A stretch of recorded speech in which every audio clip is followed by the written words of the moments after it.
The bouquet of red roses in my hands trembled as I fought to steady my grip. A dozen cameras pointed our way, the eyes of 100 guests pressing on me with expectation. I could hardly breathe. Beneath the heavy lace of my wedding gown, my heart thundered so loudly I was sure it would give me away. This is wrong. The thought pulsed with each heartbeat. The man beside me, my soon-to-be husband, kept a vice grip on my fingers. I felt the bite of his nails even through my lace glove. To love and to cherish, until death do you part, the officiant prompted, his voice echoing in the grand hall. The gilded arches and ornate chandeliers of the Langston Grand Hotel's ballroom seemed to tilt around me.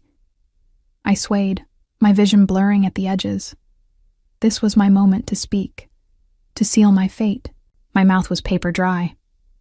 I looked up at Richard, Rick as everyone called him, towering over me in his tailored suit. His jaw was tight, a muscle feathering under bronze skin.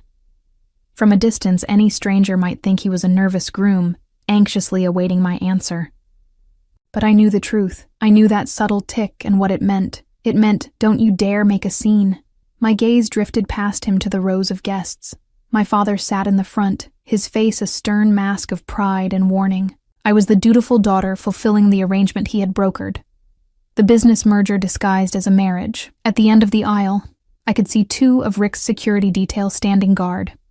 Even now, they watched my every move. The air was stifling with the scent of roses and expensive perfume. I felt a trickle of sweat slide down between my shoulder blades. I opened my mouth, but no words came. The officiant's expectant smile faltered. Rick's fingers tightened painfully around mine, dragging my attention back to his face. His blue eyes bored into me, the threat behind them crystal clear. Say it. My voice cracked. Heat prickled behind my eyes, threatening tears. I tried to summon the obedient words that would condemn me to a life I already knew would destroy me. My gaze fell to the delicate bouquet I held. The red rose petals had started to bruise brown at the edges from being held too long, just like me, wilting under pressure. In that instant, I knew I couldn't do it. I couldn't speak the lie. My silence stretched, and a ripple of murmurs flowed through the crowd. Panic surged, mingling with a wild, desperate resolve. Run! I'm sorry, I whispered, barely more than a breath, then louder, with a strength I didn't know I had. I can't do this. Gasps erupted. Rick's eyes went wide with shock and fury. Don't you dare! He hissed under his breath, but I was already yanking my hands free. The engagement ring he'd placed there only a month ago snagged on the lace of my glove. I ripped the glove off entirely, the ring clattering to the marble floor between us. For a fraction of a second, time stopped. No one moved or spoke. My heart slammed against my ribs. Then I turned and ran. My satin heels slipped on the polished aisle runner as I bolted past rows of stunned guests. My veil snagged on something, maybe a chair, tearing free from my hair. I left it behind without a second glance. Someone shouted my name. My mother, a friend, it all blurred into a cacophony of exclamations. I hit the double doors of the ballroom with both palms, and they burst open to blessed, cool air. Stop her! Rick's roar came from behind me. I flew across the ornate lobby, nearly knocking over a pedestal of white lilies. Guests from another event gawked as I sprinted past, my skirts gathered in shaking fists. My lungs burned, but I didn't slow down. Keep going. Just go. A flash of black fabric and a strong arm lunging from my right, one of Rick's guards, nearly caught me. I ducked under his grasp with a desperate cry, adrenaline lending me speed I never knew I possessed. His fingers snatched only a trailing ribbon from my half-fallen updo. Ahead, the revolving doors to the street glinted in the sunlight. Freedom. I barreled through, the door spinning too slowly for my frantic pace. The moment I spilled out onto the front steps of the hotel, cool autumn air slapped my cheeks. Valets and doormen in crisp uniforms looked up in alarm as I stumbled into the circular driveway where cars idled. A few sleek sedans and limousines lined the curb, waiting for wedding guests or hotel patrons. I scanned desperately for help, but everyone seemed frozen in shock at the sight of a bride bolting from her own wedding. Behind me, I heard the heavy thud of the hotel doors again. Rick's men were in pursuit. Panic squeezed my chest. I kicked off my pinching heels and ran barefoot across the concrete. A silver town car sat at the end of the drive, engine running while the driver loaded luggage at the trunk. Without hesitating, I yanked the rear door open and threw myself inside. "Hey!" the driver shouted, startled. I scrambled across the back seat, satin and tulle filling the space like a cloud. The interior smelled of leather and lemon polish. There was no time to think. Over the driver's cursing, I lunged forward and slammed my palm on the door lock. Then I clambered over the console into the front seat, heart hammering so violently it hurt. The keys were in the ignition. Thank God. I shoved the gear into drive just as a fist pounded on the window beside me. One of the guards had caught up, his face pressed to the glass, teeth bared in a snarl. I shrieked and stomped the gas pedal. The car lurched forward. The guard jumped back, shouting something I couldn't hear over the blood rushing in my ears. Tires squealed against the pavement as I careened away from the hotel entrance. In the rearview mirror, I saw two suited figures scramble to a black SUV, Rick's men, giving chase. My stomach hollowed out with terror. I wove through the midday city traffic, horns blaring as I cut off cars. I had no destination, only the urge to get as far from that hotel and Rick as possible. The veil was gone, my carefully pinned curls tumbling around my shoulders. I caught a glimpse of myself in the rear view, wide brown eyes rimmed with streaked mascara, face pale under the bridal makeup, looking every bit a madwoman on the run. A sob bubbled in my throat, but I swallowed it down. Focus. I had to focus, or I'd crash before I ever got away. Already, I could see in the distance the black SUV forcing its way through traffic behind me. Closer, closer. They were gaining. I gripped the wheel until my knuckles bleached white. If they caught me, I couldn't even finish the thought. Rick's enraged face seared itself in my mind. I pressed the gas harder, weaving around a delivery truck.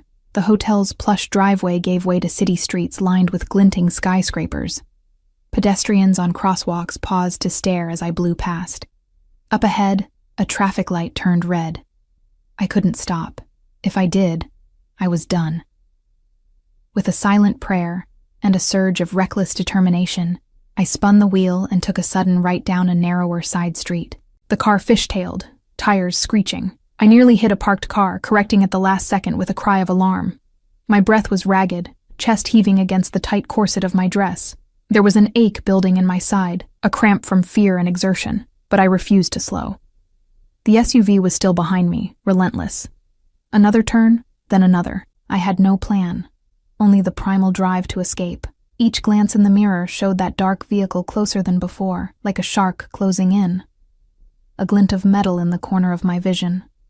Too late. The black shape of a car appeared from a cross street to my left, mere yards ahead. I slammed both feet on the brake and swerved hard, a scream tearing from my lungs. Metal slammed into metal with an ear-splitting crunch. The world spun. My shoulder wrenched against the seatbelt as the car skidded to a halt.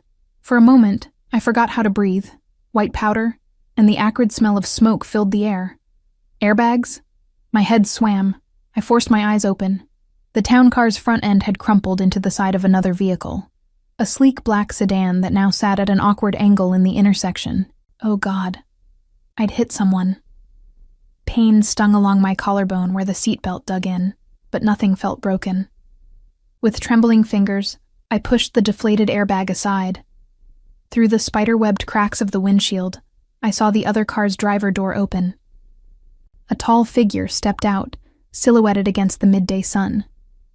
Panic flared anew. I had to move. Rick's men were still behind me.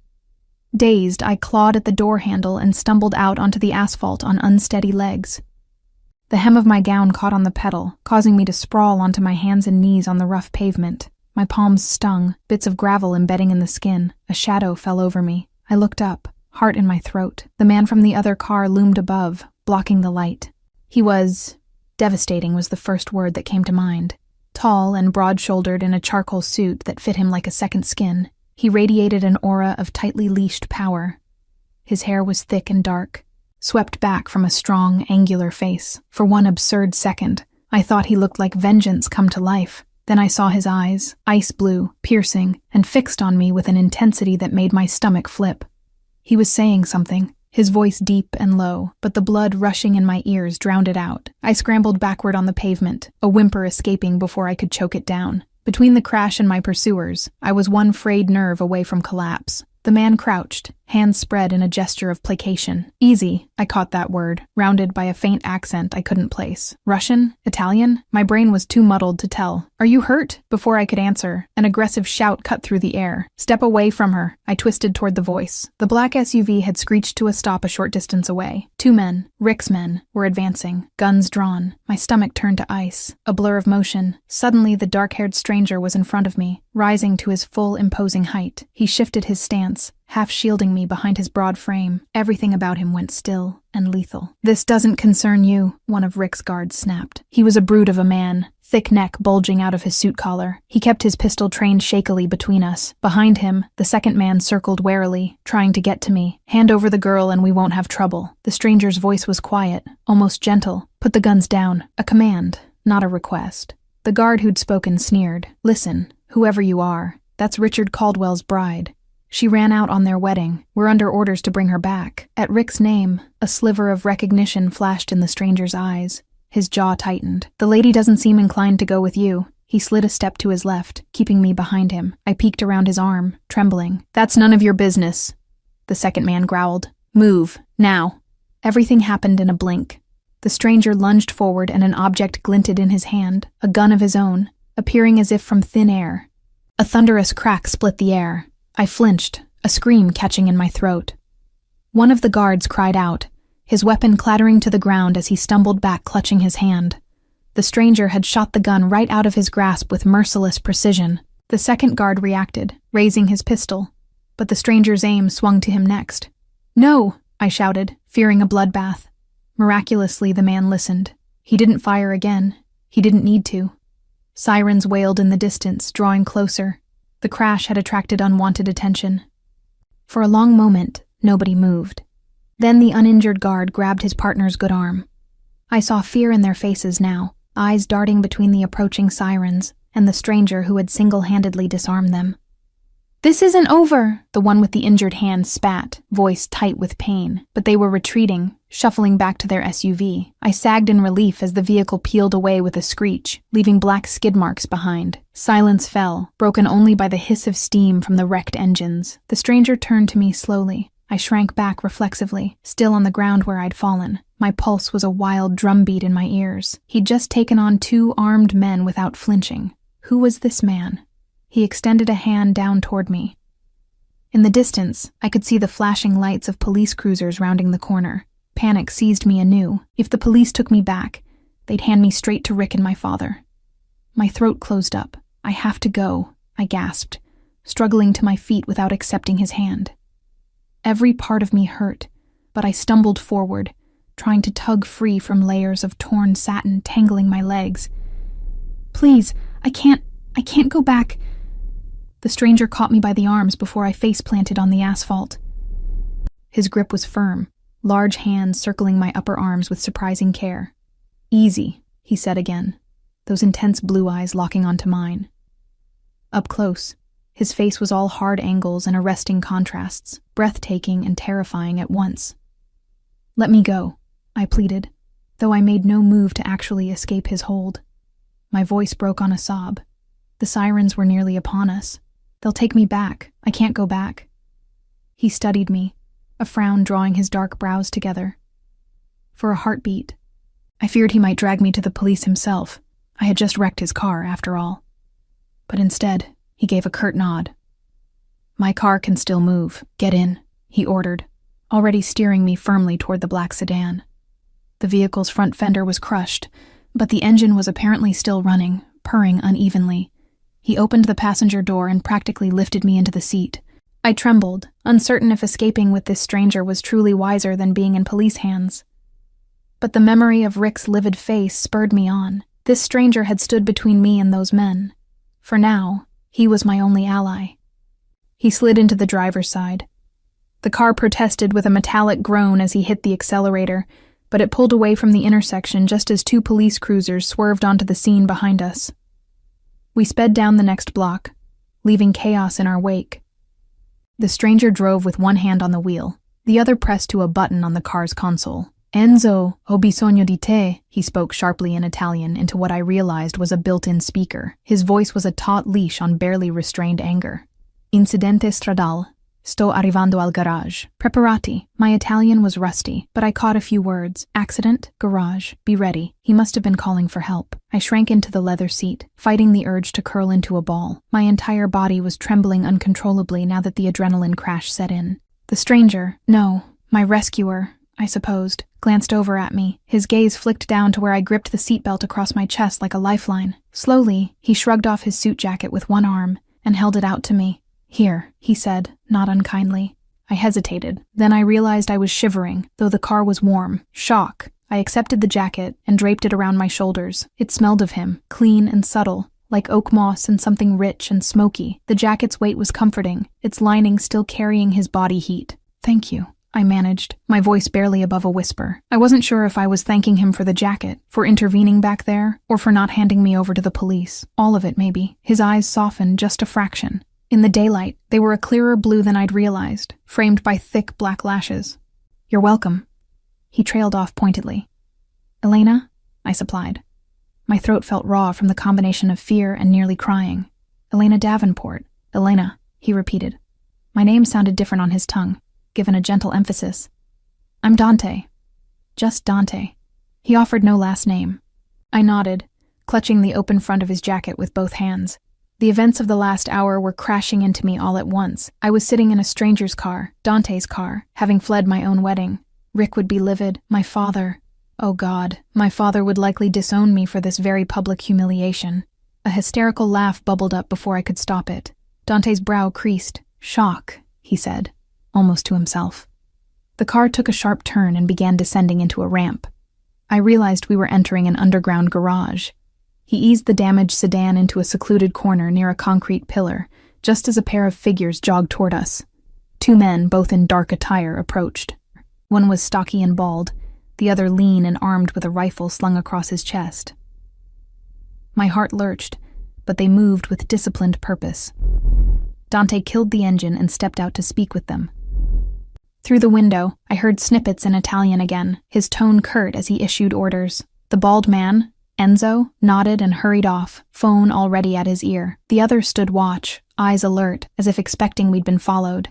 Dante opened my door. Without thinking, I shrank back, clutching his jacket tighter. He extended a hand, patience tempering the steel in his gaze. It's all right. These are my men. I wasn't sure all right applied to anything anymore, but I allowed him to help me out of the low car. My legs were weak, wobbling as I tried to stand. Dante's hand settled at my waist to steady me. Heat flared in my cheeks at the contact, and I immediately felt silly, blushing now, after everything that had happened. But my body seemed determined to react to him on a level beyond my control. He noticed. The corner of his mouth twitched in what might have been the ghost of a reassuring smile. If I hadn't seen him shoot a man's gun out of his hand minutes ago, I might almost have thought him simply a concerned gentleman. Almost. This way, he said, guiding me toward a second car parked nearby. A charcoal gray SUV with blacked-out windows. The armed man opened the back passenger door without a word. I balked, sudden fear jolting through me. Climbing into another stranger's vehicle felt like a step too far, even if I owed Dante my life at this point, and my feet rooted to the concrete. Dante paused, turning back to face me. I promise. You're safe with me, he said quietly. We're going somewhere secure. I have a doctor on call who can make sure you're not badly hurt. His gaze flickered over me, and only then did I realize how disheveled I must look. My wedding dress torn and stained, arms scraped, bits of glass glittering in my hair from the crash. My apartment isn't far, I blurted, a last grasp at independence. I could just— They'll expect you there, he interrupted, gentle but firm. Caldwell's people, or your father, is that where you want to go? I swallowed hard. The image of Rick's furious face filled my mind. My father's disappointment would be even worse, maybe not violent like Rick, but crushing in its weight. Dante was right. I couldn't go home. Not yet. Maybe not ever. My eyes burned with tears I refused to shed. Wordlessly, I climbed into the SUV. Dante settled in beside me, not the front passenger seat as I might have expected, but in the back, next to me. Perhaps he thought I needed someone to physically hold me in case I tried to fling myself out of the moving car. The absurdity of that thought almost made me smile. I wasn't going anywhere now. Where else could I go? As the SUV smoothly pulled out of the garage, Dante spoke quietly to the driver in Italian before addressing me again. Elena, I need you to tell me what happened back there. The truth. I stiffened, fingers twisting in the fabric of the jacket around me. He had saved me, yes, but did that give him a right to my life story? On the other hand, what choice did I have? My gratitude towards this man was tangled up with wariness. He clearly wasn't just some good Samaritan who happened to be passing by. The way those thugs had backed off, the way his men jumped to obey, they knew him as someone to be feared or respected, possibly both. You know part of it already, I said quietly, staring at my bare toes where they pressed into the plush floor mat. Bits of grime from the street marred the ivory silk of my skirt. The sight brought a small, bitter laugh to my lips. I was Richard Caldwell's would-be bride. I gathered that much, Dante said. I could feel his eyes on me, sharp as a blade. Why were you running? A dozen answers jostled in my mouth. Because I was being forced to marry a monster. Because my father cared more about his company's merger than my happiness. Because I was too afraid to call it off until it was literally life or death. Because Rick had threatened me. I chose a simpler explanation. Cold feet, I said, the joke falling flat in the tense quiet of the car. I rubbed my arms, suddenly cold despite the jacket. I couldn't go through with it. Not when my voice caught. Dante said nothing, letting the silence draw out until I felt it demand the truth. I closed my eyes, not when I knew what kind of man I was about to tie myself to. Rick. He isn't a good person. He can be charming when he wants, but I'd started to see flashes of his real temper in the past few weeks. Little things at first. Yelling at staff, isolating me from friends. My fingers found a tender spot on my left wrist, where faint bruises still lingered from when Rick had grabbed me days ago during an argument. I hadn't thought Dante could notice in the dim interior of the SUV, but his gaze followed the motion, and his expression darkened. He hurt you. It wasn't a question. There was a lethal edge beneath those 3 words that sent a shiver down my spine, but I realized, with some surprise, that anger wasn't directed at me. I swallowed. He never, not anything I couldn't handle. Even to my own ears, it sounded like a weak defense. But I knew it would get worse after the wedding, and my father. I shook my head. It doesn't matter. I just knew I had to get out. You did. Dante's voice was low. That was brave. I huffed a breath, not quite a laugh. It was desperate. Sometimes those are the same thing. I turned to look at him then. He lounged back slightly in the seat, one arm on the center console, but his posture didn't hide the coiled tension in his body. In the passing streetlights of the city, his profile looked forbidding, a man accustomed to command. Yet he had removed his jacket to comfort me, and he spoke now with a gentleness that felt at odds with everything I'd witnessed of him so far. Why are you helping me? I asked softly. It had been nagging at me from the moment he intervened. You don't even know me. His eyes met mine, and for the first time I saw a flicker of something warmer in them, something almost like understanding. Let's say I have little tolerance for men who treat women like property. His jaw tightened briefly. And I happened to be there. Right time, right place. Right time, right place. I thought of the ruined cars, the fact that it was his car I'd slammed into. The cynic in me couldn't help but note it felt like fate, for whatever that was worth. I shivered again, and Dante's expression softened. We'll be at my home shortly, he said. You can rest, get cleaned up. You're safe there. Safe. I hadn't felt safe in a very long time. A knot I hadn't realized was hardened inside my chest loosened slightly. I nodded, pulling his jacket closer around me. My fingers brushed something in one pocket, a small rectangular shape. Before I could stop myself, I drew it out. A sleek black wallet. I flushed. Oh, I'm sorry, I moved to put it back, embarrassed at snooping. But in that split second, I saw the ID visible through the wallet's clear window.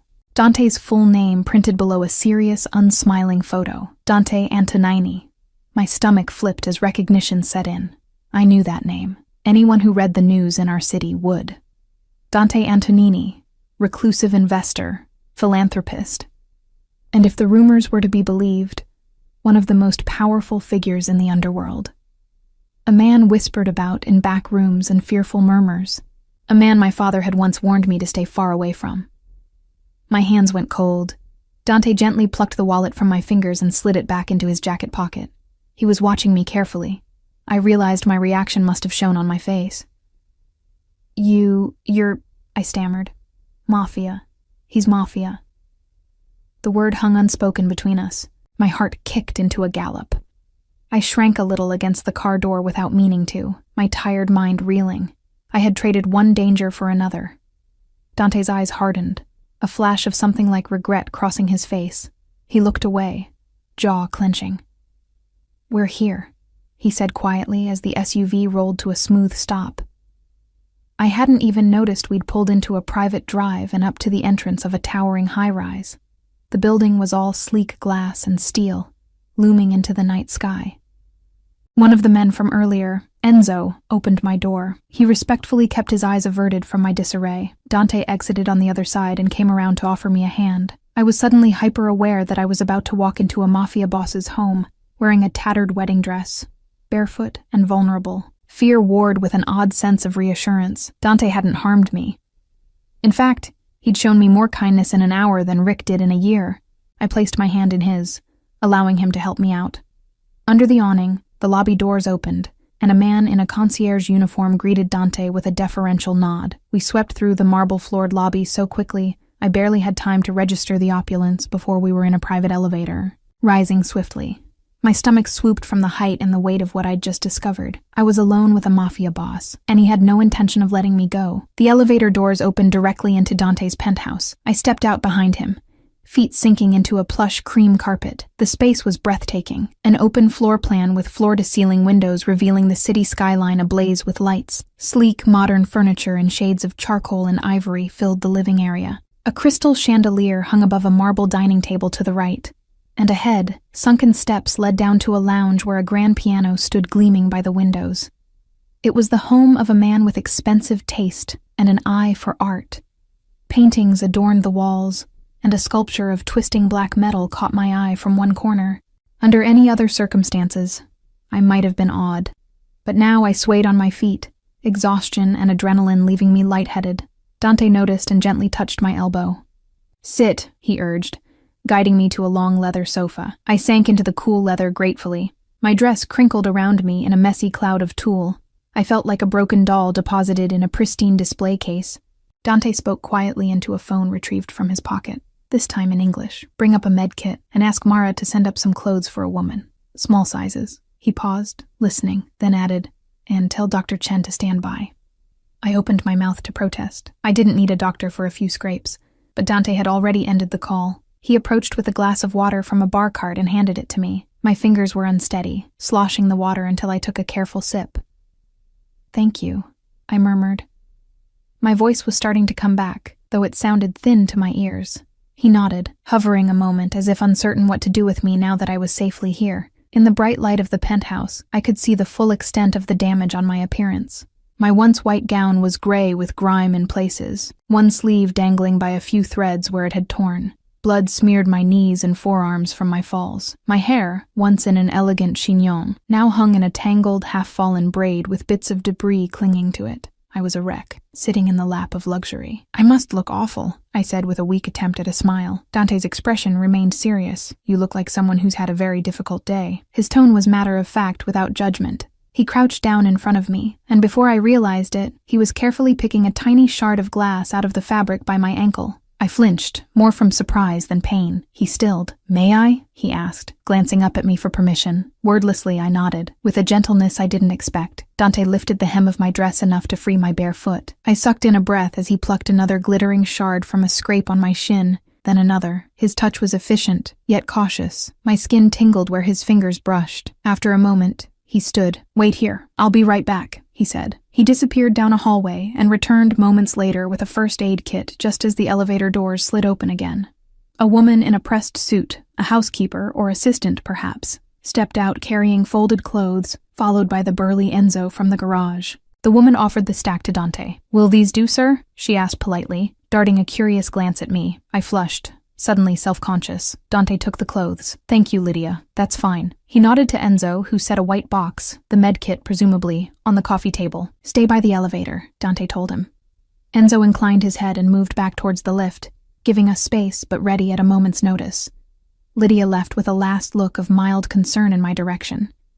When we were alone again, Dante set the clothes, a pair of black leggings and a soft-looking blue cashmere sweater, beside me. "They might be a bit big on you, but they'll be more comfortable than the dress," he said. Tears unexpectedly pricked my eyes at the simple kindness of clean clothes. I blinked them back rapidly. "Thank you for everything. I don't know what I would have done if you hadn't."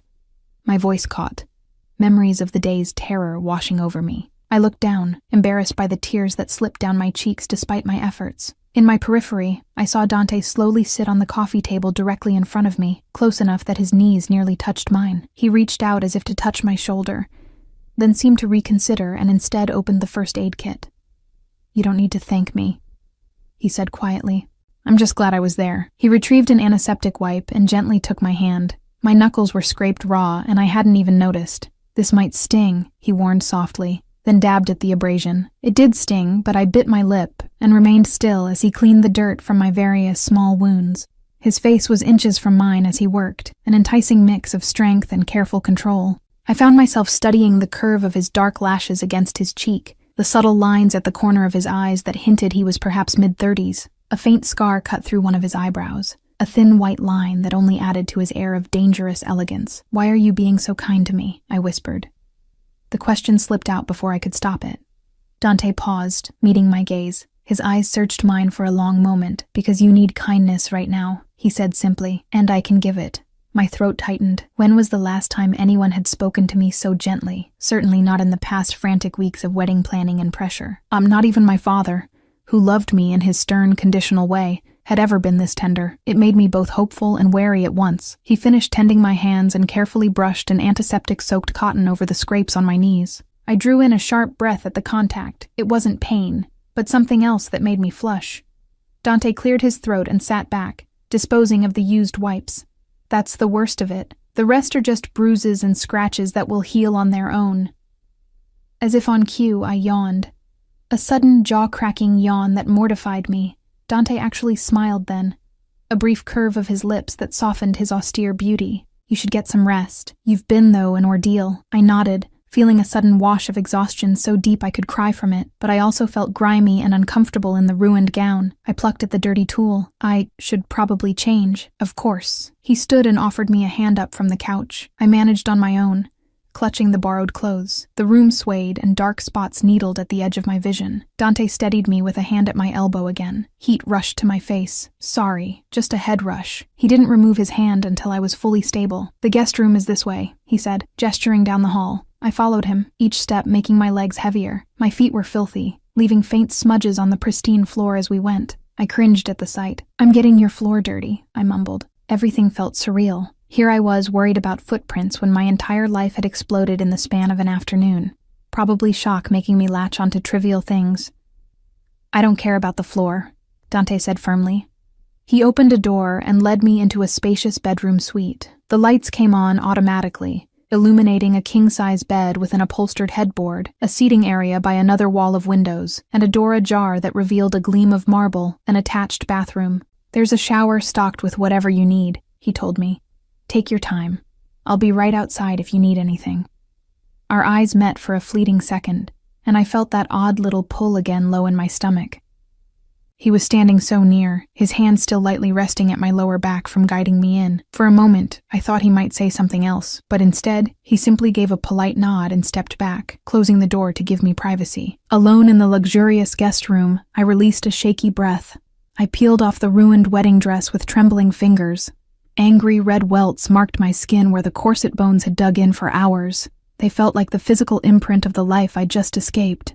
I left the dress pooled on the floor and stepped into the bathroom. Under the hot cascade of the rainfall shower, I finally let myself cry. Silent tears mingled with city grit and blood and fear, washing down the drain. When I emerged, skin pink from scrubbing, I felt a modicum of strength return. I slipped on the clothes Dante provided. The leggings needed a firm tug to stay up, but the soft blue sweater was warm and comforting. It smelled faintly of clean cotton, probably laundered recently. I wondered who the original owner was. Perhaps one of his staff had run out to a boutique downstairs. However he'd procured them so quickly, I was grateful. I towel-dried my tangled hair as best I could. Without my brush or any products, it would have to dry on its own in loose waves. In the mirror, I looked like a different person than the bride who stood at the altar a few hours ago. My face was scrubbed free of makeup, eyes red from crying but determined. The sweater's sleeves fell past my fingertips. I rolled them up and squared my shoulders at my reflection. I was alive. I was free from that wedding, and I was in the safest place I could possibly be given the circumstances, under the protection of Dante Antonini. A dangerous place, whispered a caution in my mind. Perhaps the most dangerous place, if the stories about him held any truth. I recalled how I'd instinctively recoiled when I realized who he was. Now, after seeing his kindness, I felt almost ashamed of that reaction. He hadn't been anything but gentle with me. The ruthless man who had disarmed my pursuers was also the man who'd tended my wounds and given me his own jacket to ward off my chills. I stepped out of the bathroom, gathering my dirty wedding clothes in my arms out of habit. The bedroom door was open a crack, and through it I heard low voices in the living area beyond. "Insists she was abducted," a man was saying in a clipped tone. I froze, heart jolting. They were talking about me. Carefully, I crept closer to the door, holding my breath. Another voice responded, deep and calm. "Dante, Elena is here of her own free will. She's made that abundantly clear." "Look," the first man replied, "normally this would be a family matter, but her father is the one who filed the report. And with the scene at the crash site, this is messy, Dante." A pause. "Messy," Dante repeated, a razor-thin edge in his voice. "I wasn't aware the NYPD took such a keen interest in adult women's personal choices." There was a heavy exhale. "Cut the crap. We both know this isn't just any woman. William Davenport is pulling every string he has. He claims you coerced her somehow, maybe due to business rivalry with Caldwell." A sharp sound, like a hand slapping a surface, made me jump. Dante's voice dropped to a lethal whisper. "Careful, detective. You know me. You know what lines not to cross with your insinuations." Silence hung for a beat. I realized I was trembling, clutching the bundle of my dress to my chest. They were police, here, in Dante's home. My father must have involved them, spinning lies about what happened. Finally, the detective's voice came, lower and more placating. "All I need is to see the girl, Dante. Confirm she's okay. Then I can cool the department's interest. Right now, officially or not, they're treating it like a kidnapping by you." He didn't say it, but I heard the implication. Kidnapping by a mobster. It sounded absurd, given I was the one who had begged Dante not to let me be taken back. My heart pounded. Dante was silent. Perhaps he was considering options. If the police really thought he'd kidnapped me, this could get ugly. I couldn't let him get in trouble for helping me. Decision made, I pushed the door open and stepped into the hall. Both men turned to look as I emerged. Dante stood by the sofa, arms folded, tension evident in the set of his shoulders. Across from him near the elevator was a man in a cheap gray suit with a weary face and a badge on his belt. Enzo hovered nearby, hand near a holster at his waist. The detective's eyes widened a fraction as I approached, and I realized the picture I made, dressed in borrowed clothes, hair damp, clutching a wedding dress. "Elena," Dante said quickly, taking a step toward me. A warning glinted in his eyes, as if telling me I didn't have to do this. But I did. I wasn't going to hide. I mustered every ounce of poise left in me and met the detective's gaze. "I'm Elena Davenport," I said steadily. "I hear you're looking for me." The detective cleared his throat. "Miss Davenport, your father is very worried. He reported that you were taken against your will from the Langston Hotel." His skeptical tone and the way his gaze flicked between Dante and me indicated he wasn't entirely buying that story now that he saw me. I shook my head. "I wasn't taken. I ran away." I glanced at Dante, whose face was carefully neutral. "Mr. Antonini helped me. He saved me, actually." The detective blinked. This clearly wasn't the statement he anticipated. "So you're saying you're here by choice? That you don't want to return home?" I swallowed, my throat suddenly tight. Home. I pictured my father's cold disappointment, Rick's furious humiliation. A tremor went through me, but I lifted my chin. "That's correct. I'm here by my own choice. I do not want to go back to my father or to Richard Caldwell." The detective ran a hand through his thinning hair, looking distinctly unhappy. "Miss, do you understand what kind of implications?" "I understand perfectly," I interrupted, my voice firm. "I'm 24 years old. No one can force me to marry or to stay somewhere I feel unsafe. Richard Caldwell and I are finished. I left him at the altar. Whatever my father might have told you, I am not kidnapped. In fact," I drew a shaky breath. "If anyone tried to force me back to that situation, then I'd consider it kidnapping." A flicker of respect passed through the detective's tired eyes. He nodded slowly. All right, Miss Davenport, that's pretty clear, he exhaled. I'll inform your father and the department that you're safe and staying voluntarily with Mr. Antonini. Dante uncrossed his arms. That's it then. There was a note of finality and subtle threat in his tone, like a velvet-wrapped iron bar. The detective held up his hands. I'll leave it at that. Off the record, I suggest maybe giving the family a call at some point. Let them know you're alive. It'll make things easier for everyone. He eyed Dante warily. No one in the department wants unnecessary trouble. I appreciate your concern, detective, Dante replied evenly, walking to the elevator and pointedly hitting the call button. Taking the cue, the detective offered me a thin, polite smile. Glad you're okay. He stepped into the elevator, and Enzo closed the door behind him. The moment the elevator began its descent, the tension in the room dissipated like air from a balloon. I hadn't realized I was shaking until I felt Dante's warm hand cover mine, gently prying my fingers from the death grip I had on my crumpled wedding dress. I'd been clutching it this whole time like some absurd security blanket. My hands ached from the pressure. You didn't have to come out, Dante said softly. He took the ruined gown from me and set it aside on a chair, then guided me back toward the sofa. I sank down, suddenly drained. I could have handled him. I managed a faint smile. And risk getting charged with kidnapping me? No, I wasn't going to let you take the fall for my choices. I looked up at him earnestly. It's not your fight. It's mine. And I meant what I said. I'm not going anywhere I don't choose to go. Something in his gaze warmed. Pride? Approval? It made my stomach do a small flip. For what it's worth, he said quietly, I think your father and Caldwell just got their answer loud and clear. I nodded, a mixture of relief and sadness swelling inside me. I had just drawn a line in the sand against my own family. There would be fallout from that. I knew my father well enough. He would likely never forgive this humiliation. My throat tightened, and I looked away, blinking back a fresh wave of tears. I barely knew which emotion I was even crying from anymore. Relief, regret, fear, gratitude? All of it, probably.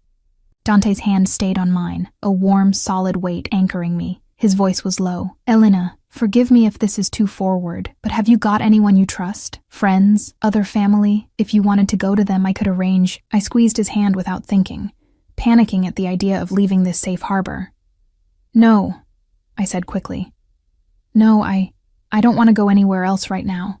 I told you I don't have many people. My mother passed years ago. It's just my father, and I can't face him. Not after this. Not until I'm stronger. My breath hitched. Admitting that felt like a defeat, but it was true.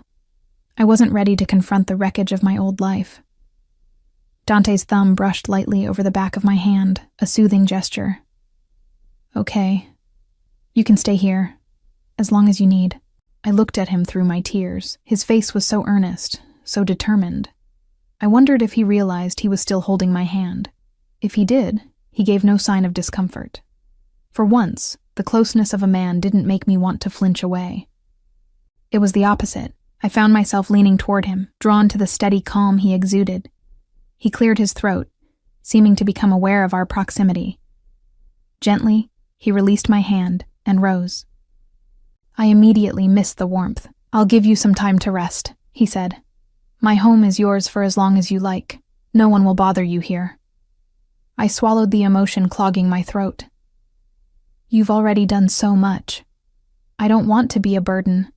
His brows drew together sharply, and I was startled by the flash of anger in his eyes. Anger not at me, I sensed, but at the very idea. You are not a burden, Elena. He spoke my name with such fervor it sent heat through me. Please don't ever think of yourself that way. Caught off guard by the intensity of his response, I could only nod. Okay. He raked a hand through his dark hair, the tension easing from his face as quickly as it had come. I'll be in my office down the hall if you need anything at all. Enzo will be outside the door as well. You're completely safe here. Safe.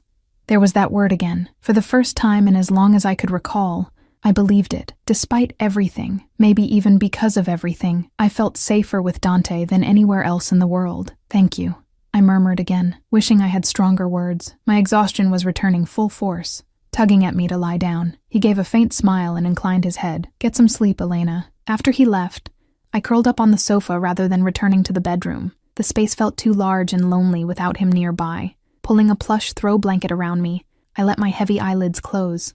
My last thought before sleep claimed me was a quiet, fervent hope that I hadn't just traded one gilded cage for another. Yet deep down, I already sensed the truth. Dante Antonini might be a dangerous man, but with him, I felt anything but trapped. With him, for the first time in years, I felt free.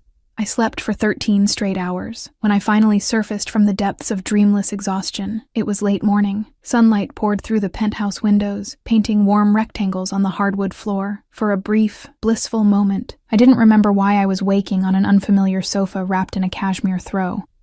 Then reality settled like a weight on my chest.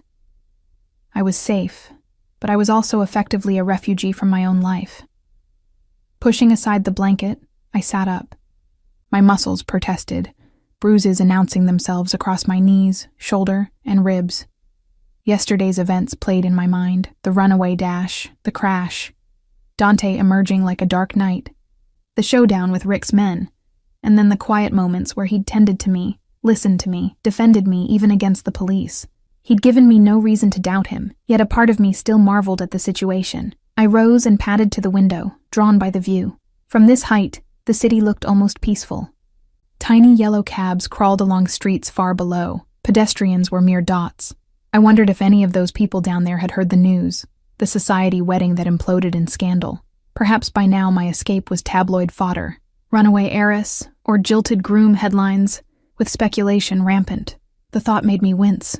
I could only imagine my father's mortification. That part of my life felt distant already, like something that had happened to someone else. The discreet cough of someone clearing their throat made me jump. I spun to find a middle-aged woman in a crisp white blouse standing a respectful distance away near the hall entrance. She carried a tray from which the aroma of coffee drifted temptingly. "Good morning, miss," she said with a polite smile. "Mr. Antonini asked me to bring you breakfast. He's on a call in his office but said to tell you he'll join you shortly." Heat crept to my cheeks. I hoped I didn't look too disheveled from sleep. "Thank you." I realized I didn't know her name. "Lydia," she supplied. The same woman who had brought clothes last night. She set the tray on the marble-topped coffee table, and there was coffee, a covered dish, and a small vase with a fresh white lily. My chest warmed at the gesture. Dante thought of details like flowers with breakfast. "Is there anything else you need, miss?" I shook my head, eyeing the tray. "This is wonderful. Thank you, Lydia." She nodded and departed quietly. I sat on the sofa and lifted the silver lid on the dish. A perfectly fluffy omelet studded with herbs, accompanied by toast and sliced fruit. My stomach growled, reminding me I hadn't eaten since a few nibbles of nervously skipped dinner the night before my wedding. I was halfway through the omelet when I heard Dante's footsteps approach. I glanced up as he entered the living area. He'd traded yesterday's suit for a more casual ensemble, dark trousers and a charcoal sweater that hugged his form. The sight made my heart flutter. He looked effortlessly handsome, the softer clothes somehow emphasizing the strength of his build. His hair was still slightly damp from a recent shower, and he'd trimmed the faint stubble along his jaw. "Good morning," he greeted, voice warm. "I hope you slept well." I swallowed the bite of toast in my mouth and managed a smile, like a rock. "I haven't slept that hard in, I can't remember how long." "Good," he said, and the simple word carried a wealth of satisfaction. He came closer, and I noticed he held a folded newspaper under one arm. My stomach clenched, guessing what news might be printed there. Dante noticed my gaze, and his mouth twitched in a wry smile. He set the paper down on the far end of the table, face down. "Perhaps not during breakfast," he said. "It's mostly nonsense anyway." I appreciated the gesture of shielding me from whatever lurid coverage was inside those pages. "It's fine. I'll brace myself for it eventually." He poured himself a cup of coffee from the carafe on my tray, motioning in askance. At my nod, he refilled my cup as well. The domesticity of it, sitting here in sunshine, sharing coffee with this man who was a virtual stranger a day ago, was both surreal and oddly comfortable. As I savored a sip, I realized Dante was watching me intently. I lowered my mug self-consciously. "What is it? Do I have bedhead or something?" I patted my hair, which I'd hastily finger-combed. A faint smile curved his lips. "You look lovely," he said softly. "How are you feeling?" I flushed at the compliment, busying myself with spearing a strawberry. "Sore, a bit, overwhelmed, but better, I think." I hesitated, then added earnestly, "Thanks to you." He reached across the space between us and briefly touched my hand, a reassuring squeeze. "You don't owe me thanks, Elena. I'm just glad you're here." His fingers lingered for a second longer than strictly necessary before he withdrew. The ghost of that touch buzzed pleasantly along my skin. "So," I said, clearing my throat to cover the sudden flutter in my stomach. "What happens now?" It was the question I'd been avoiding, but I needed to confront it. My life was a blank canvas at the moment. No plans, no home besides this refuge Dante offered. In the harsh light of day, the weight of uncertainty pressed on me. Dante leaned back, considering. "That depends on you. You're safe here for as long as you want. There's no rush for you to do anything until you're ready." "And my father, Rick?" I forced myself to ask. The coffee suddenly tasted bitter on my tongue. "They won't just let it go." He inclined his head. "No, they won't. Your father, from what I gather, is a prideful man. He'll be angry, but I suspect his primary concern is optics and the business deal. Caldwell, on the other hand." Dante's expression cooled. "He strikes me as someone who doesn't handle humiliation well." A humorless laugh escaped me. "That's an understatement. He's probably furious enough to—" I bit off the words, not wanting to voice the possibilities. Rick could very well lash out, possibly try to drag my name through the mud publicly, or worse, attempt to retaliate against Dante. The thought made me uneasy. I hated that I might bring trouble to Dante's doorstep. "Hey." Dante leaned forward, catching my downcast gaze. "Stop. Whatever you're thinking, don't. None of this is your fault. Rick Caldwell made his choices. If he chooses to make more poor decisions, that's on him. Understand?" I looked into those earnest blue eyes and managed a nod. "It's just, I don't want anyone else hurt because of me, including you." His jaw tightened. "I can handle Rick Caldwell." There was quiet steel in the statement, a confidence that was both reassuring and a bit frightening. "But let me worry about that, okay?" I wasn't sure I could simply turn off my worry, but I nodded again, letting the warmth in his gaze soothe me. Changing the subject slightly, I mustered a lighter tone. "You mentioned nonsense in the papers. I guess the story's out?" He grimaced. "The basics, yes. They know you left the wedding. Some outlets are spinning it as cold feet socialite fleas. Others hint at more salacious things. There's speculation about an affair, even your mental health. It's ridiculous." His eyes flashed with protective anger on my behalf. I sighed, both relieved and irritated. "At least they don't know about you. That you were involved." His expression grew guarded. "A couple mentions, unfortunately. Witnesses saw some of what happened outside the hotel and at the crash. A mystery man who intervened. There's a blurry photo someone took with a phone of us in the street, just after the accident." My eyes widened. "Seriously?" I hadn't even registered bystanders in those frantic moments. I cringed, imagining how it looked. A bride crawling on the ground and a tall stranger helping her. The romantic angle practically wrote itself, true or not. Dante nodded. "It's not clear enough to identify either of us definitively, but a few more clued-in sources have speculated it was me." He shrugged one shoulder. "I have a reputation in this city. It's not too far-fetched for gossip columns to link a dramatic rescue to my name." I absorbed that. "Are you worried?" "I mean, about the attention?" He gave a faint, dismissive smile. "It will pass. Scandals always do once something new comes along, and I've weathered worse public scrutiny." I recalled what I knew of him. Rumored criminal ties, whispered stories of retribution and power plays. Yes, I supposed he had. A day ago, the idea of being anywhere near someone like him would have terrified me. Now, sitting here basking in his kindness, I felt no fear at all, at least not of him.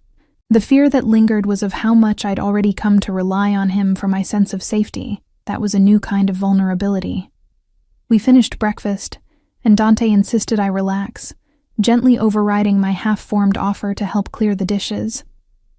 "Lydia will handle it," he said with the amused quirk of his lips, steering me away from the tray.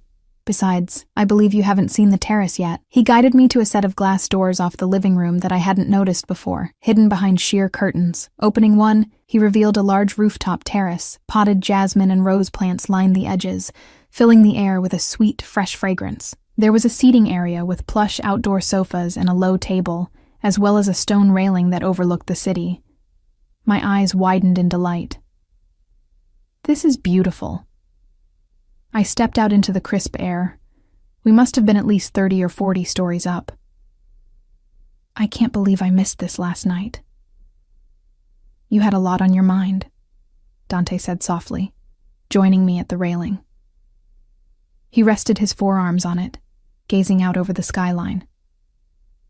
I often come out here to think. We stood in companionable silence for a minute. Below, the city bustled, oblivious to the two of us standing above its thrumming heart. I took a deep breath, letting the cool breeze clear some cobwebs of tension from my mind. "I can see why you like it," I murmured. "It's peaceful up here. And the flowers, did you plant these?" A faint pink touched his cheeks. An unexpected boyishness in a man so otherwise composed. "Ah, no. That's Lydia's doing. She threatens me if I don't water them properly, though." I laughed softly at that image. Dante Antonini, feared kingpin, being scolded over rose bushes by his housekeeper. "Well, give her my compliments. They're lovely." We wandered the terrace slowly. I found myself drawn to a cluster of pale pink roses, new blooms unfurling. Absent-mindedly, I reached to caress one velvet petal. My mother had loved roses. She maintained a small garden in our Hamptons home once upon a time. The memory stole my breath for a second. I wondered what she would think of all this, of the man standing beside me. "You're miles away," Dante observed gently. I blinked and turned to him. He had his hands in his pockets, watching me carefully as if assessing my mood. Those penetrating eyes saw too much. "I was thinking about my mom," I admitted. "She grew roses. She passed when I was 16. "I'm sorry." His voice was soft, genuine. "You two were close?" "Very. She was everything good. After she died, it was just me and Dad. He threw himself into work and grooming me to fit into his world." I gave a small, bitter smile. My engagement to Rick was as much about pleasing him as anything else. An alliance between two families sealed by a marriage. Dante's jaw tightened, but he stayed silent, letting me continue. The words spilled easier than I expected. Maybe I needed to say them. I convinced myself it was my duty, that love was secondary to the security and success this marriage would bring. But as the day got closer, I realized I was about to trap myself in a life that would suffocate me. Rick's temper, my father's expectations. I felt like I couldn't breathe. A breeze lifted a strand of my hair, and I tucked it behind my ear. I wish my mom had been around. She'd have told me to follow my heart. She was that kind of person. Brave, kind. I swallowed a lump in my throat. "Sorry, I'm rambling." "No," Dante said firmly. "Thank you for telling me. Your mother sounds like she was a wonderful woman." "She was." I smiled, blinking away the sting in my eyes. I looked at Dante. "What about you? What were your parents like?" It was a bold question, perhaps, but after I'd opened up, it felt natural to ask in return. Dante's gaze drifted for a moment, focusing on some distant memory. "My father died when I was a boy," he said slowly. "He was not a good man. Not to my mother or to me. Most of what I do remember about him, I'd rather forget." Sadness pulled at my heart. I laid a hand on the railing near his. "And your mother?" His lips curved gently. "She was strong. Stronger than anyone gave her credit for. After my father was gone, she raised me and my younger sister on her own. Worked herself to the bone to keep us fed, keep a roof over our heads. We didn't have much, but she taught me values, loyalty, standing up for those who depend on you." He fell silent, and I sensed deep currents beneath those words. Perhaps why he took on the role he did, as a protector, a leader. "She sounds incredible," I murmured. "She was." Dante's throat bobbed, and he released a slow breath. "She died a few years ago. The neighborhood we lived in. It wasn't safe. One night, she was coming home from a late shift and got caught in the crossfire of someone else's feud." His tone was calm, but I could hear the tightly leashed anger beneath. "I wasn't there in time to protect her." "Oh, Dante," I whispered, my eyes filling anew. Without thinking, I reached and covered his hand with mine. His fist had clenched on the railing. At my touch, it relaxed slightly. He turned his palm up, intertwining his fingers with mine.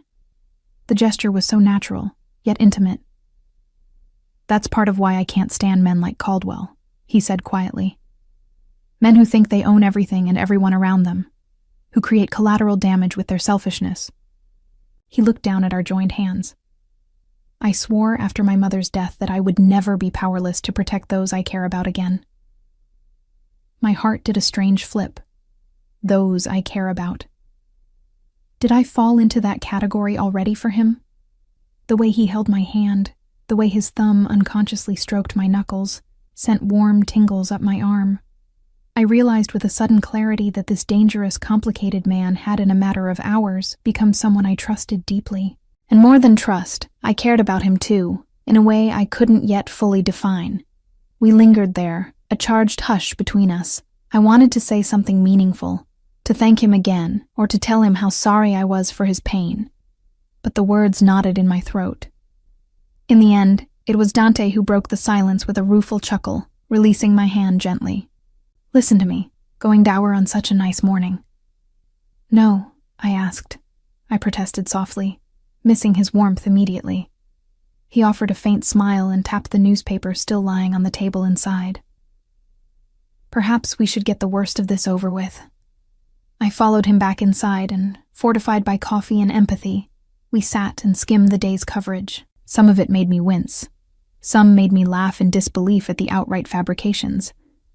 Dante mostly looked irritated on my behalf, especially at an insinuation that I'd run off with a secret lover. The article coyly questioning Dante's identity. By the time we finished, I was emotionally exhausted again. Dante reached over and flipped the paper shut decisively. "Enough of that. They can speculate all they want. The only things that matter are what you want from here onward." From here onward. The phrase felt like the edge of a precipice. I set the paper aside and mustered a hopeful smile. One step at a time, I guess. I'll need to figure out work, living arrangements. But maybe I can take a few days before I worry about all that. "You can take as long as you need," he assured.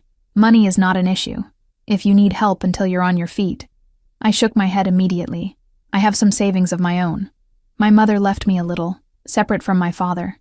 I'll be okay, and I had a job, actually. Well, sort of. I realized he might be surprised by that, assuming I was just a socialite. I did some freelance marketing work for charities. It wasn't full-time, but I liked it. A flicker of admiration crossed his face. "I'm sure you were good at it." I blushed. It was nothing huge, but maybe I can spin it into something bigger now that I don't have other obligations. Like being an ornamental wife. The thought tasted bitter and freeing all at once.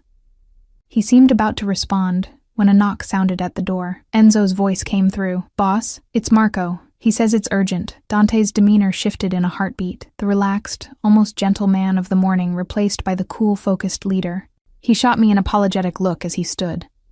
"Give me a moment." He moved to the door and cracked it, speaking low with Enzo. I caught a few words. "Meeting? Reschedule. Tell him 15 minutes. Closing the door, Dante turned to me with an annoyed sigh. "I'm sorry, I have something to deal with. I'll try not to be long." "It's okay," I said quickly, standing as well. "I don't want to keep you from your work. I'll be fine here." His gaze softened. "If you need anything." "Enzo's right outside, I know." I finished with a small grin. "And Lydia's around. Go, do your thing. I might even nap again or find a book to read." He hesitated, then nodded. "There's a library down the hall. Help yourself to anything, or the TV, or..." He caught himself and chuckled. "Listen to me worrying. I'll be back soon." With that, Dante headed to his home office, leaving me alone in the sun-dappled living room with a strange warmth blooming in my chest. He had opened up to me, shared pieces of his past, and I had opened up to him, more than I ever expected to. The trust between us was growing, fragile yet precious. As I wandered to a built-in bookshelf, scanning the titles absent-mindedly, I realized I hadn't thought about Rick or my father for a solid hour. My mind had been entirely on Dante, on wanting to know him and let him know me. The realization was startling, but not unwelcome. A small bud of happiness, even, peeked through the cracks of my recent trauma. I selected a novel at random and curled up in an armchair, but my thoughts kept drifting, replaying Dante's laugh on the terrace, the way his eyes softened when he spoke to me, the feel of his hand holding mine. A blush crept to my cheeks as I wondered what might have happened if we hadn't been interrupted, if maybe he had felt that same magnetic pull that I did. Don't get carried away, I chided myself, though my heart beat a touch faster. It was too soon, too crazy to even think of romance. My life was still smoldering in ruins down there on the street like the burnt rubber from yesterday's chase. The last thing I needed was to catch feelings for a man who, by all accounts, lived in a world even more dangerous than the one I'd left. Yet, the thought of leaving him, of walking out of this penthouse and never seeing Dante again, made my chest ache. I pressed a hand there, sighing, one step at a time. I would allow myself at least a few days of safety and friendship here. The future could wait until tomorrow. I must have dozed off while pretending to read, because I startled awake to the sound of raised voices. Blinking, I realized at least an hour had passed. The sun's position had shifted. The voices were coming from somewhere below. The street? No. They were within the building, perhaps drifting up from the elevator or a lower floor through an open terrace door. I stood and stretched, wandering toward the hallway that led to Dante's office. As I neared, I recognized one of the voices as Dante's, though I'd never heard it with such an edge before. The words were muffled, but his tone was cold fury. Another man responded in an accented bark. I could only catch bits. My territory, unacceptable. If you touch... Enzo suddenly appeared at the end of the hall, and I jumped. I hadn't heard the elevator or front door, so he must have been at his post by the entrance. He gave me a reassuring nod. All is well, miss. Just business. Before I could ask, the office door slammed open. A burly man in a suit stormed out, face flushed red beneath a thick gray mustache. He muttered something in Italian that sounded crude as he brushed past me without a glance, and headed straight for the elevator. I pressed back against the wall to avoid him. He stabbed the elevator button, swearing under his breath, then disappeared behind its doors with a ding. My heart hammered at the sudden commotion. I looked toward Dante's office in alarm, and he stepped into the hallway, rubbing his temples. His eyes widened when he saw me. "Elena, I'm sorry. Did that wake you?" He strode over, concern etched on his features. "Not exactly. I was reading. I think I dozed a little." I peered past him toward the office. "Is everything okay? Who was that?" He grimaced and gently guided me away from the office doorway. "It's nothing you need to worry about. A business associate who needed some sense talked into him." I looked up at Dante, noting the residual anger tightening the corners of his mouth. "Sounded more like shouting than talking," I ventured. His expression cooled, but not towards me. I sensed he was still irritated with the man who'd left. Sometimes that's the only language certain people understand. I frowned, remembering the bits I overheard. He said something about territory. Dante, did it have anything to do with me? Be honest. He hesitated just a beat too long. I drew a sharp breath. It did, didn't it? Is someone angry that I'm here? A spike of guilt and fear twisted together. Am I causing trouble for you with your, associates? My lips parted. Move against me? Why would anyone, aside from Rick or my father, which that man clearly was not, why would anyone else target me? He sighed, drawing me into the living room. We sat on the sofa, and he kept one arm along the back behind me, a subtly protective stance that made me feel guarded. This city has layers most people don't see. Let's just say my business isn't without rivalry. When Caldwell's men made a scene pursuing you and I got involved, certain parties took notice. They think perhaps I've acquired a weak spot. Me, I whispered, stomach clenching. He inclined his head gravely. It's possible someone might try to leverage you to get to me. That was why I was hesitant when the police came. I didn't want publicity around you being here. I've done my best to keep things under wraps. But in my world, information has a way of seeping through cracks. I suddenly felt cold despite the sunshine. I pulled my legs up, wrapping my arms around them. "I'm so sorry," I said, voice small. "This is exactly what I was afraid of. I never wanted to bring trouble to your door, Dante. Maybe I should..." "Don't," he interrupted firmly. He reached over and took one of my hands, prying it gently from where I was hugging my knees. "Don't even say it. You running off now, alone, would be the worst possible idea. My enemies would find you easily, and I shudder to think what Caldwell might do if he got hold of you either." His hand tightened on mine. "No. You stay, and I ensure no harm comes to you." "Understood." His tone had gone full Mafia boss, authoritative, unyielding. It should have scared me, but it only conveyed the depth of his determination to keep me safe. My throat thickened at the earnest ferocity in his eyes. "Understood," I murmured, squeezing his hand. He relaxed marginally. "Good. I have men doubling security around the building. No one gets close without my knowing." I managed a shaky smile. "Does this mean I'm a hostage now?" I attempted to tease, but it came out weak. His face clouded, and for a heartbeat I worried I'd offended him. But then he surprised me by bringing my captured hand to his lips. He pressed a soft kiss to my knuckles that sent a hot flutter straight through me. "You are free to leave whenever you wish, Elena," he said against my skin, voice low. He looked up, eyes blazing sincerity. "I hope you choose to stay, but I won't keep you against your will. Not now. Not ever.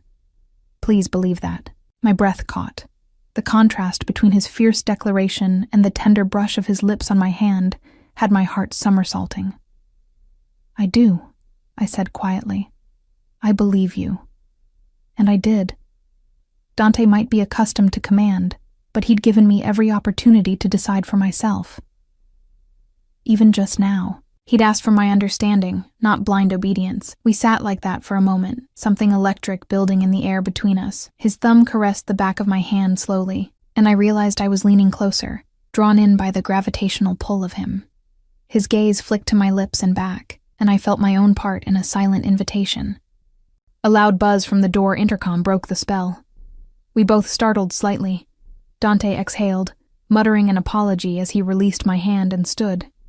"Yes?" he answered through a wall-mounted panel. "Delivery for Miss Davenport," crackled a voice.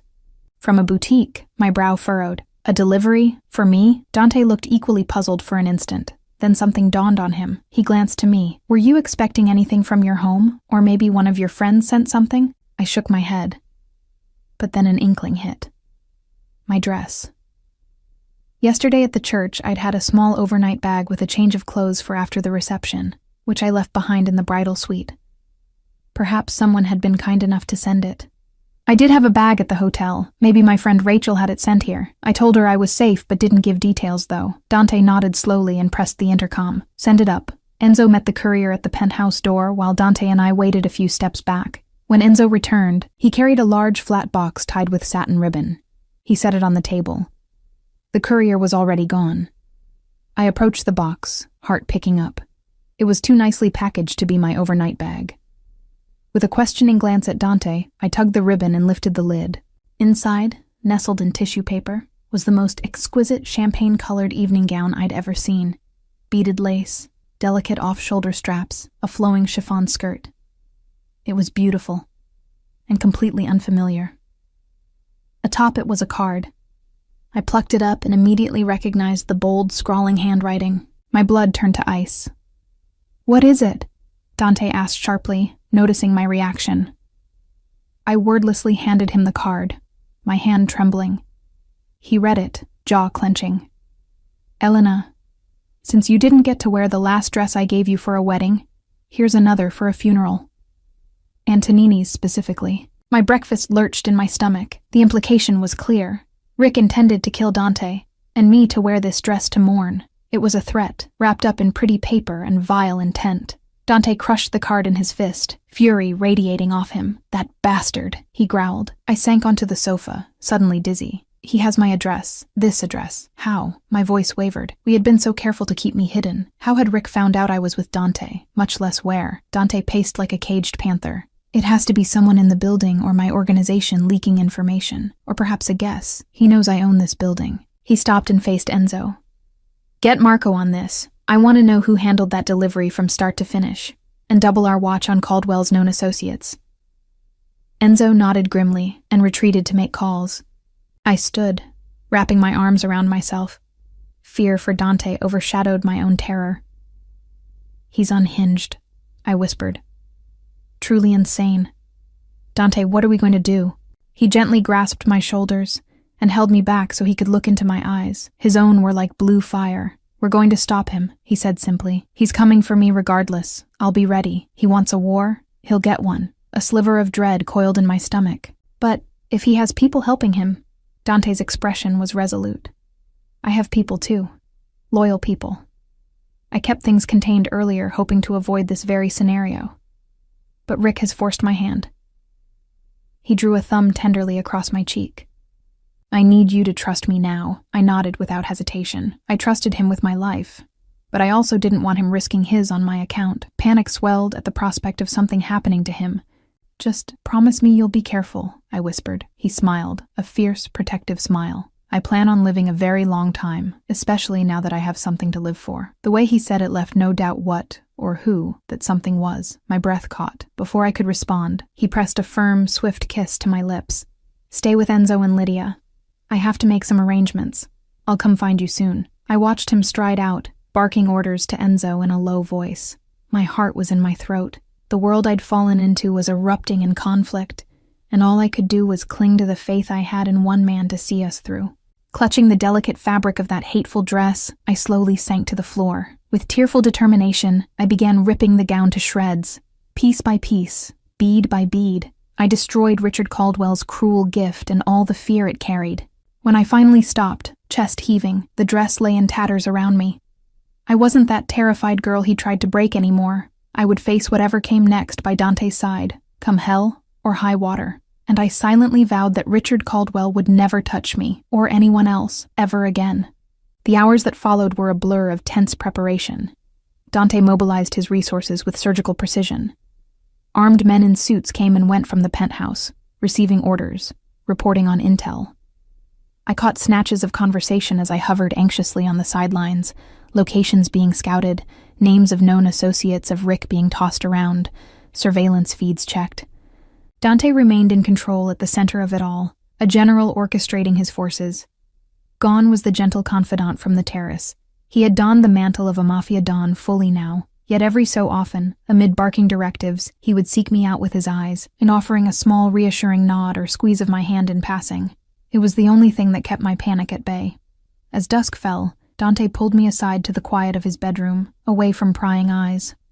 On the bed lay a bulletproof vest in my size, apparently procured by someone on his team. I stared at it, a cold weight settling in my stomach. "I need you to wear this," he said, his tone brooking no argument. My mouth went dry.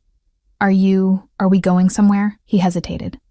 "Intel suggests Caldwell and his hired friends are holed up at a warehouse by the docks. I'm going to pay them a visit tonight." Ice sluiced through my veins.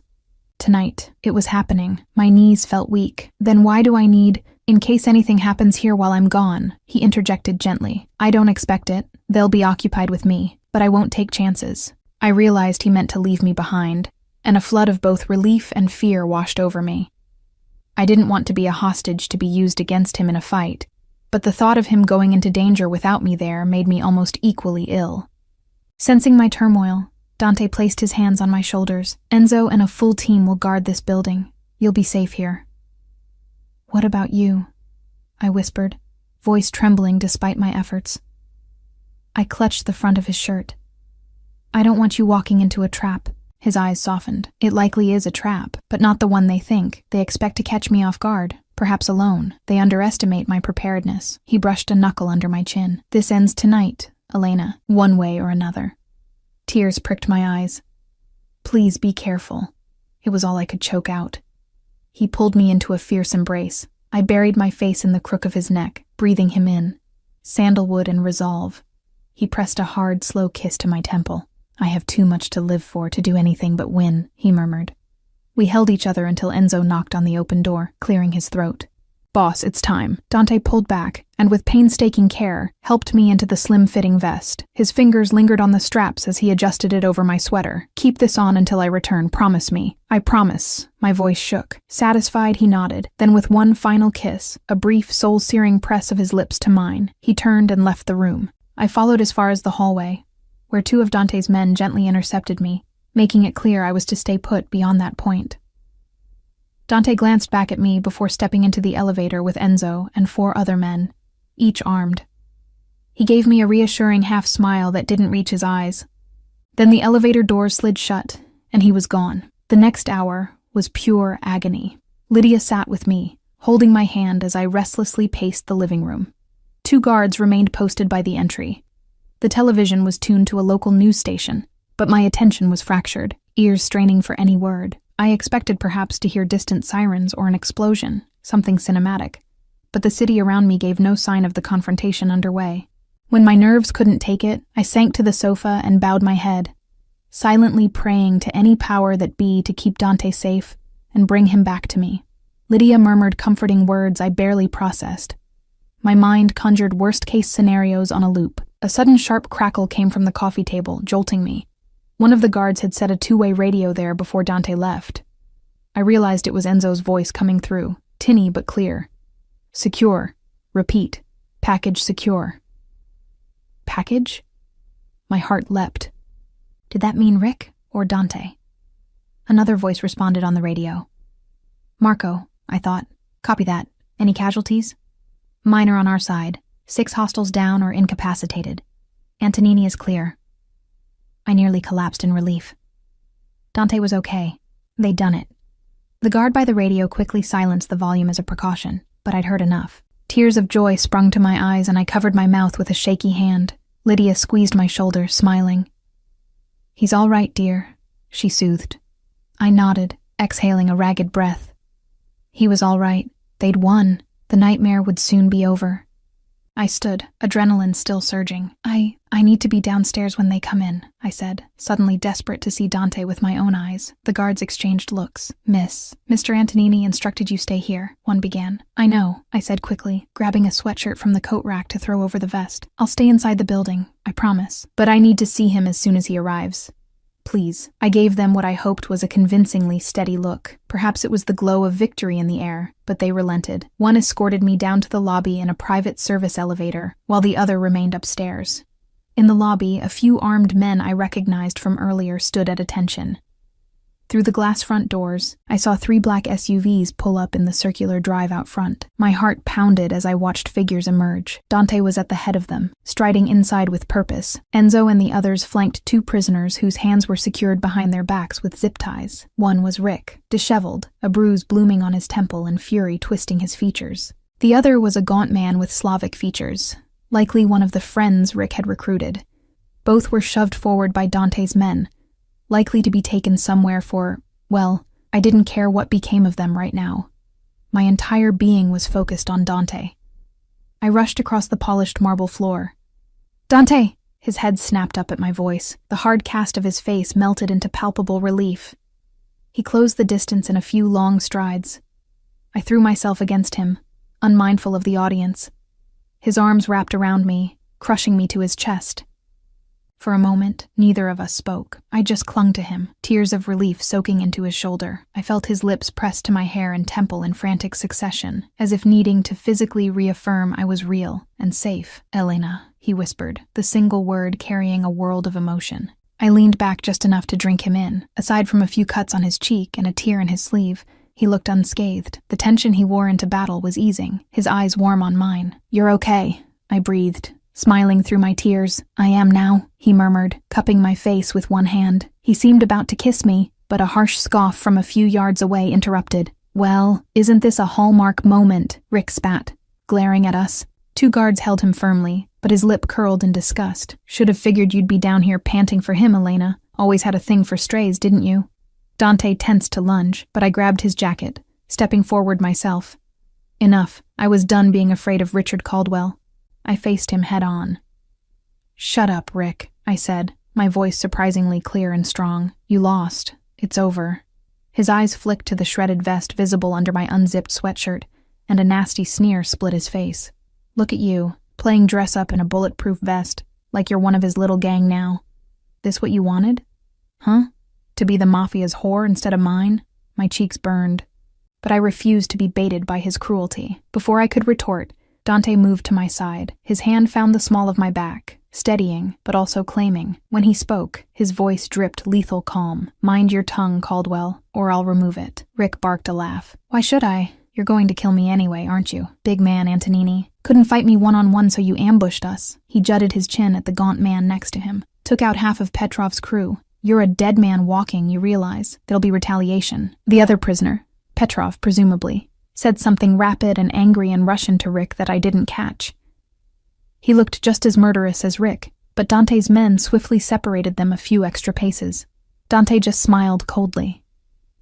There won't be retaliation. Petrov and I have already come to an understanding. He glanced at the Russian, whose furious expression faltered slightly. Dante's men must have made quick work of demoralizing their hired guns. As for you, Rick, I gave you every opportunity to walk away and you kept pushing. Rick snarled, lunging uselessly against the guards. You think you can just steal my fiancé and get away with it? This isn't the end, Antonini. I have powerful family friends. They'll what? I cut in sharply. Try to avenge your pathetic ego? Newsflash, Rick. Your friends didn't show up to help you today, did they? Because nobody likes a loser, and that's what you are. My voice shook with pent-up disdain. You lost me. You lost everything. His face purpled. twisted with hate I knew would never fade so long as he drew breath. "You stupid bitch," he seethed. "You think you'll be safe with him? He's a monster. Once he's bored of you, you'll end up in a shallow grave or trafficked to the highest bidder. That's the world you chose." I flinched, but Dante's hand rubbed soothing circles on my back. "Don't listen," he murmured. Out of the corner of my eye, I saw Enzo hand Dante his gun. Grip first, Dante took it, his gaze never leaving Rick. The weight of the moment shifted. Dante stepped forward, gently moving me behind him. The lobby was silent except for Rick's ragged breathing. Dante raised the pistol, aiming it level at Rick's forehead. A chill swept through me. This was it. He was going to execute Rick right here. Part of me wanted nothing more than to see that vile man gone for good, and yet I found my hand clutching at Dante's sleeve. He glanced at me sidelong. His eyes were ice, but at my touch they warmed just a fraction, seeking my permission or my desire, mercy or vengeance. He'd let me sway this one way or the other. My mind flashed through everything Rick had done and threatened to do. He would never stop coming after us if alive. He'd call on any resource, hurt anyone to get what he wanted, to satisfy his twisted pride. I knew that as surely as I knew my own name. I swallowed hard and gave Dante a barely perceptible nod. Resolve settled over his features. Rick noticed. His eyes darted from me to Dante and back, registering that silent exchange. For the first time, a flicker of true fear crossed his face. "No, wait," he started, but Dante's voice cut like a blade. "Richard Caldwell, you threatened the woman I love." The word sent a jolt through me, even as it pronounced Rick's death sentence. Dante's finger tightened on the trigger. "This is for her." Rick opened his mouth, perhaps to curse me one last time, but he never got the chance. The gunshot was deafening in the marble lobby. I jumped, instinctively squeezing my eyes shut. When I opened them, Rick was slumped in his captor's arms, a neat crimson hole in his forehead. They let his body drop unceremoniously to the floor. A collective exhale seemed to release in the aftermath. The men with Petrov looked away, muttering under their breaths. Petrov himself looked grim but unsurprised. My own hands trembled, adrenaline and shock coursing through me. Rick was gone. Just like that. I didn't feel joy or sorrow, just a strange hollow relief, like a tumor had finally been excised. Dante handed his pistol back to Enzo, his face unreadable. Then he turned to me and gently reached to cup my cheek. "Are you all right?" I covered his hand with mine, leaning into his palm. "I will be," I answered truthfully. And with Rick gone, I believed it more than ever. Dante drew me into his side as his men efficiently cleared up the scene. They moved Rick's body discreetly out of sight and escorted Petrov and his surviving crew off the premises, presumably to be dealt with elsewhere. Dante whispered orders that I didn't bother to listen to. I was too focused on the steady beat of his heart under my arm and the lingering echo of what he'd said in front of everyone.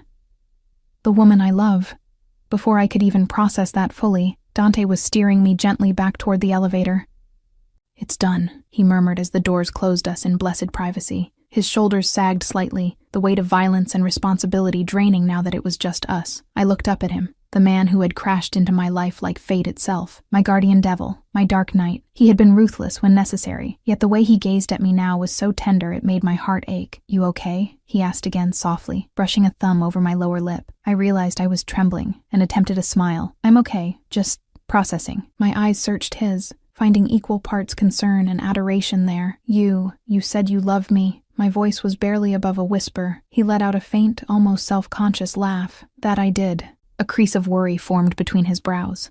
"I'm sorry if it was too soon or if—" I answered by pulling him down into a kiss. He responded instantly, wrapping me in his arms as the elevator ascended. This kiss tasted of freedom, of a future stolen back from fear. When we broke apart, I pressed my forehead to his and smiled in earnest. "I love you too, Dante." The relief and joy that lit his face were beyond anything I'd ever seen. He crushed me to him in another embrace, letting out a breath like he'd been holding it forever. I realized in that moment how vulnerable he'd felt too, risking his heart on me just as I had on him. We stayed entwined as the elevator delivered us to the penthouse. His jacket fell to the floor somewhere between the lift and the living room as we walked slowly, unwilling to let each other go. I ran my hands over his chest, feeling the rapid thud of his heart.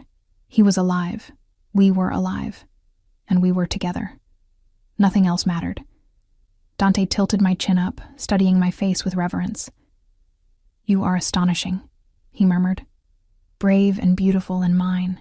Yes, I whispered, emotion thick in my throat.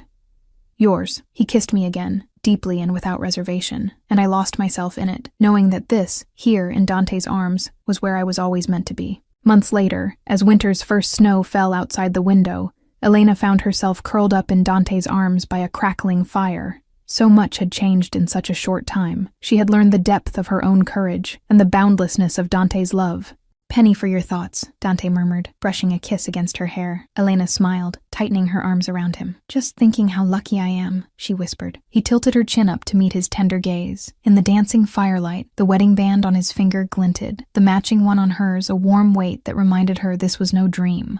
They had quietly married in a small ceremony, choosing forever without hesitation. I'm the lucky one, Dante said softly. He pressed a gentle kiss to her lips, his warmth chasing away any lingering chill from outside. Elena closed her eyes, heart full to bursting. In Dante she had found safety, passion, and a partnership stronger than anything she'd ever imagined. The frightened bride who had bolted in desperation was long gone. In her place was a woman deeply loved and unafraid of the future. Outside, snowflakes swirled, blanketing the world in fresh white.